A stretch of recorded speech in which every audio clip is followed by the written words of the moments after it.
What if your backyard was making money while you were sitting at your desk? Not as a fantasy, not as a side hustle you have to babysit every weekend, but as a genuine growing system quietly producing income in the background. There are people right now pulling in anywhere from $500 to $5,000 a month from plots smaller than most living rooms. And in most cases, once the system is set up, the plants do the heavy lifting while their owners do literally anything else.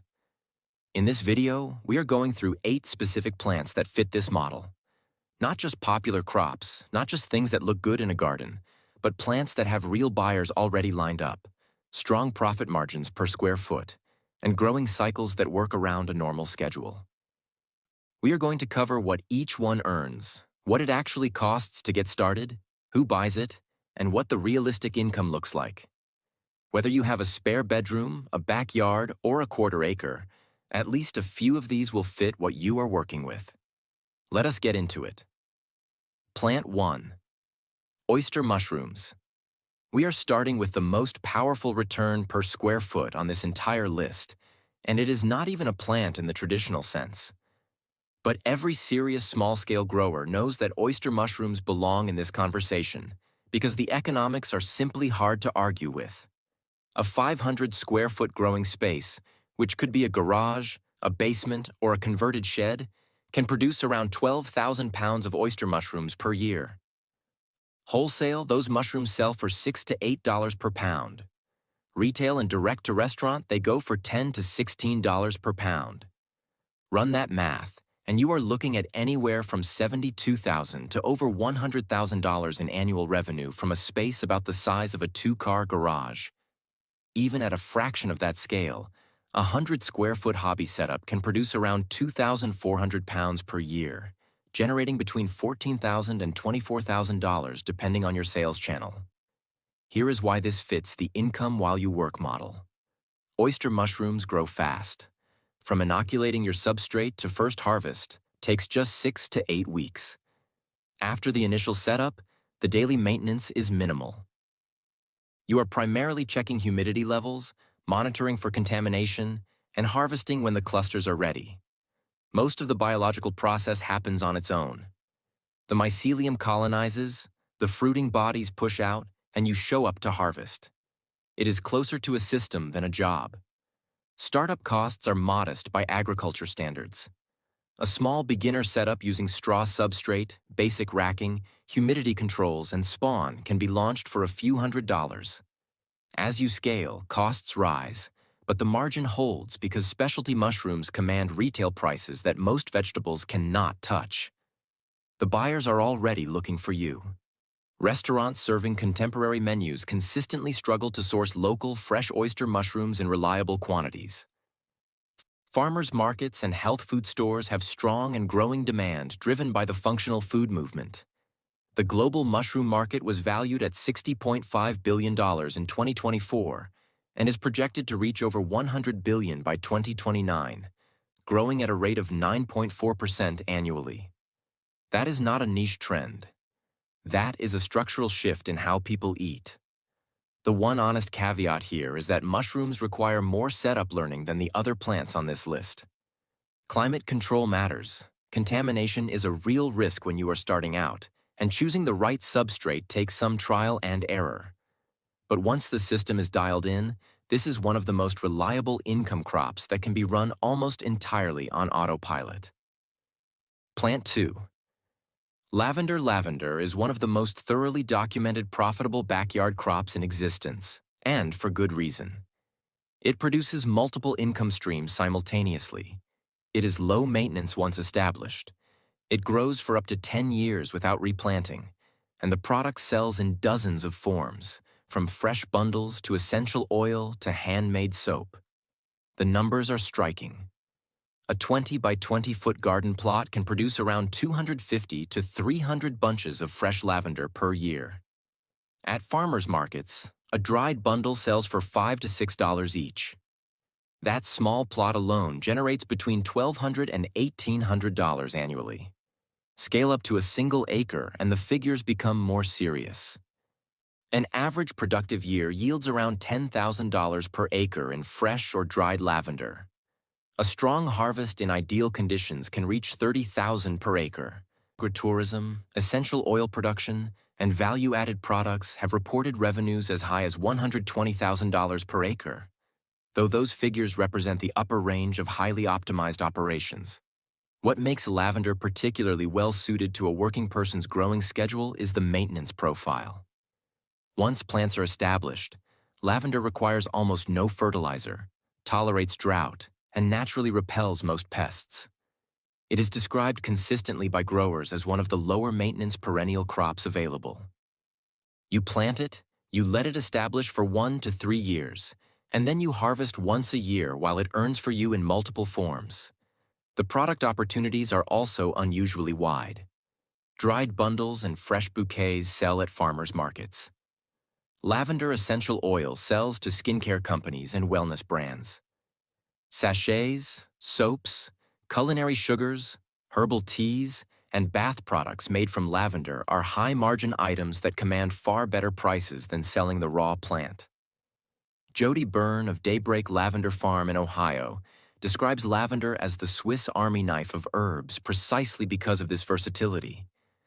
Her farm uses everything from the stem to the blossom across dozens of product lines. The timing suits a day job. Harvest happens once a year, typically in summer. Setup in the first year is the most labor-intensive period. After that, the crop largely manages itself between pruning sessions, freeing you to harvest on weekends when the timing is right. Plant 3. Gourmet garlic. There are 2 garlic markets in this country, and they could not be more different. There is commodity garlic, the white-skinned softneck variety imported from China and sold for under $2 a pound in every grocery store. And then there is gourmet garlic, hardneck varieties with names like Purple Stripe, Rocambole, and Porcelain, grown locally, sold fresh, and priced anywhere from $6 to $25 per pound at farmers markets and to restaurant chefs. That price gap is your opportunity. A single acre of gourmet garlic can generate $15,000 to $30,000 in gross revenue. Some growers with direct-to-consumer sales and premium variety selection report earnings up to $80,000 per acre. On a backyard scale, a half-acre plot in its 3rd productive season can yield around 2,000 pounds of garlic for direct sale, generating anywhere from $12,000 to $18,000 at $6 to $9 per pound. The timing of garlic fits working people almost perfectly. You plant in fall, typically October or November. Through winter, the crop is in the ground doing its work. You make a brief trip in spring to check for issues and remove scapes on hardneck varieties. Scapes, which are the curling flower stalks that emerge in late spring, are themselves a premium product that restaurants pay well for. Then, in early to mid-summer, you harvest. After curing, garlic stores for months, giving you a long window to sell rather than a scramble to move product before it goes bad. Softneck varieties store up to 12 months. Startup costs are manageable. Your primary expense is seed garlic in year 1. Because garlic is propagated by planting individual cloves, you can save a portion of each harvest to replant, reducing your ongoing input costs significantly year over year. There is also a practical advantage most people overlook. Deer do not touch garlic. On a backyard plot where deer pressure is a constant problem for vegetable growers, garlic sits there completely unbothered. Growers repeatedly note this as a meaningful operational advantage that saves on fencing costs and crop loss. The one challenge is the time to first profit. Garlic takes a full season to mature, and results in year 1 are typically modest while your plant population establishes. By year 2 or 3, the operation reaches its productive potential. But for a patient grower working a day job, those seasons pass anyway. Planting garlic is one of the better uses of available land that essentially tends itself through winter. Plant 4.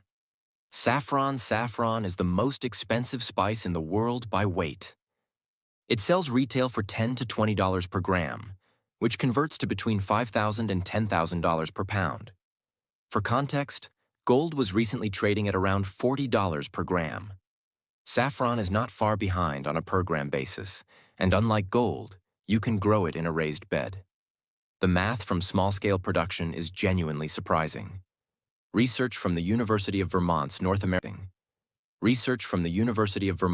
American Center for Saffron Research and Development estimates that a grower could gross as much as $100,000 from a single acre, assuming a retail price of $19 per gram.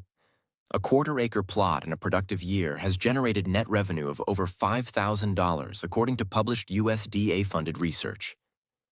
At the direct-to-consumer scale, selling individual jars to home cooks, gift buyers, and chefs can push per-gram prices to $20 or $30, improving those numbers further. Saffron is harvested from Crocus sativus, a small autumn-blooming crocus that is cold-hardy down to USDA Zone 4 in protected conditions. Each flower produces 3 red stigmas, which are the part you harvest and dry.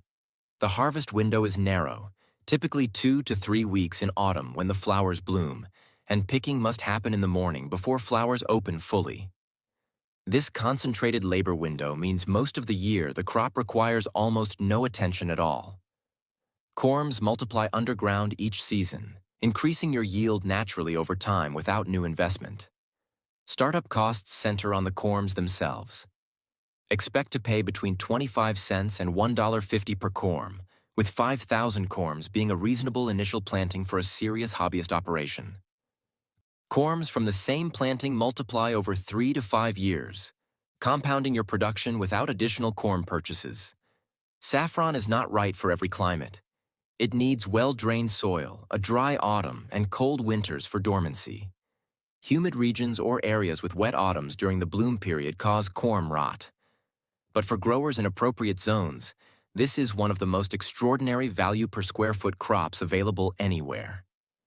The narrow harvest window, the premium price, and the self-multiplying nature of the crop create a model that requires intense effort for 2 weeks a year and very little for the other 50. Plant 5. Microgreens. If you want to start generating income from a growing operation within the next 30 days, microgreens are the answer. No other crop on this list moves from seed to saleable product faster, requires less space, or demands lower startup capital than microgreens. And the margins per square foot are among the highest in small-scale agriculture. Here is what the economics look like. A 60-square-foot space using 4 shelf growing racks can produce approximately 50 pounds of microgreens every 2 weeks. At $20 per pound retail, that is $1,000 per cycle, or roughly $2,000 per month from a space smaller than most bathroom floors. A single 10 by 20-inch tray costs $2 to $5 to produce in seeds, soil, and electricity, and generates a profit of $15 to $30 at market prices. Radish microgreens, one of the most consistent sellers, net around $32 per tray with a 7-day turnaround, allowing multiple cycles per month. The product sells itself to the right buyers. Restaurants using microgreens as garnish and plate decoration buy in volume and pay retail pricing because they want freshness and local sourcing. Farmers markets with health-conscious customer bases consistently move microgreens. Health food stores and meal kit businesses are active buyers in larger markets. The setup investment is low. A basic home operation with trays, a few grow lights, seeds, and growing medium can be operational for between $500 and $1,000. The learning curve is real but short. Most growers are producing consistent sellable crops within their first few attempts. What keeps microgreens on this list alongside longer cycle crops is the year-round income potential. Most outdoor crops have seasons. Microgreens grow indoors under lights and produce continuously through every month of the year. A garage, basement, or spare room becomes a year-round income engine. The crop cycle is so fast that you can adjust what you grow based on what your buyers are requesting week to week. The key insight that experienced microgreen growers share consistently is this: do not scale the growing side before you have locked in the selling side. Find your 2 or 3 committed buyers, whether that is a restaurant account, a farmer's market slot, or a CSA box arrangement, and build the production to match that demand. The growers who struggle are the ones who grow first and then scramble to sell. The ones who succeed establish the buyer relationship first, then scale production to meet it. Plant 6. Edible flowers. Edible flowers occupy one of the most consistently underserved positions in the